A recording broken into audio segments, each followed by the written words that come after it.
अनुशासन भनेको केवल नियम कायम गर्ने होइन, बरु आफ्नो दीर्घकालीन लक्ष्य र मूल्यहरूको लागि अल्पकालीन आनन्द र आरामलाई टाढा राख्न सक्ने सचेत मानसिक मांसपेशी हो।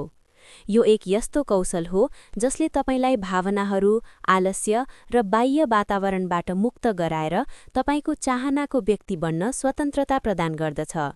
यो जन्मजात गुण होइन, बरु अभ्यास र दृढताबाट निर्माण हुने आदत हो।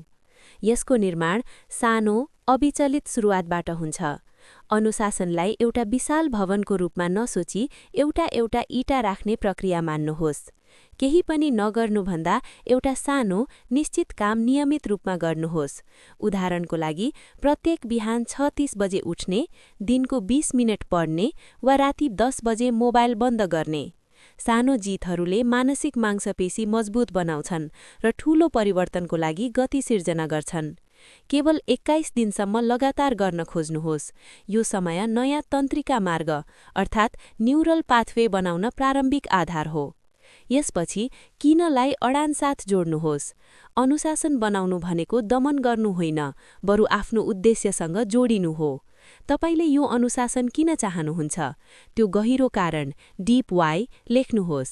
सेहतमय रहन, परिवारलाई सुरक्षित गर्न, आत्मसम्मान बढाउन वा आजीविकामा स्वतन्त्र हुन।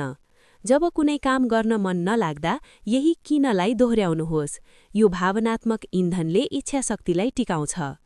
अनुशासनको मूल आधार नियमित दिनचर्या र वातावरण हो। आफ्नो इच्छाशक्तिमा भर नपर्नुहोस्, किनभने यो दिनभरि घट्दो स्रोत हो। बरु यस्तो वातावरण र प्रणाली बनाउनुहोस् जसले स्वतः अनुशासनलाई बढावा दिए जस्तो होस्।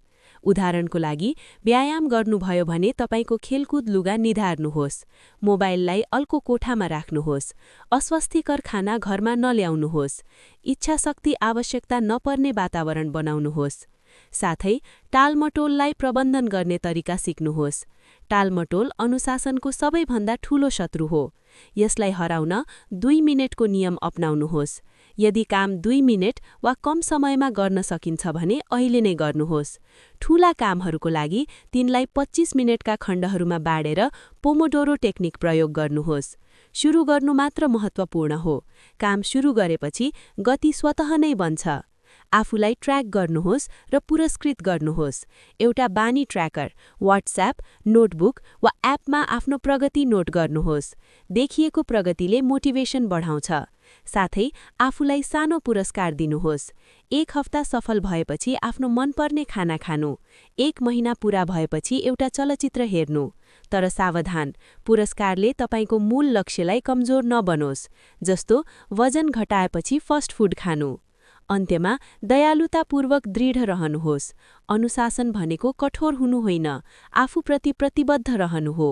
यदि कुनै दिन चूक हुनुभयो भने आफूलाई धप्काउनुहोस्। त्यसलाई एउटा अपवाद मानेर अर्को दिन फेरि सुरुवात गर्नुहोस्। एक पटकको विफलता भनेको अन्त्य होइन, बरु सिकाइको अवसर हो। समयसँगै यी साना साना अनुशासनहरू एउटा शक्तिशाली चरित्र र आत्मविश्वासमा परिणत हुन्छन्। याद राख्नुहोस्, अनुशासन भनेको आफूलाई जेलमा हाल्नु होइन, बरु आफूलाई सबैभन्दा राम्रो संस्करण बनाउन खोज्नु हो। यो त्यो पुल हो जसले तपाईको हुन चाहने व्यक्ति र हालको व्यक्ति बीचको खाडल पार गर्दछ। जब तपाई आफ्नो वचन आफैलाई पूरा गर्न थाल्नुहुन्छ, तब संसारको सबैभन्दा ठूलो विश्वास, आत्मविश्वासको जन्म हुन्छ।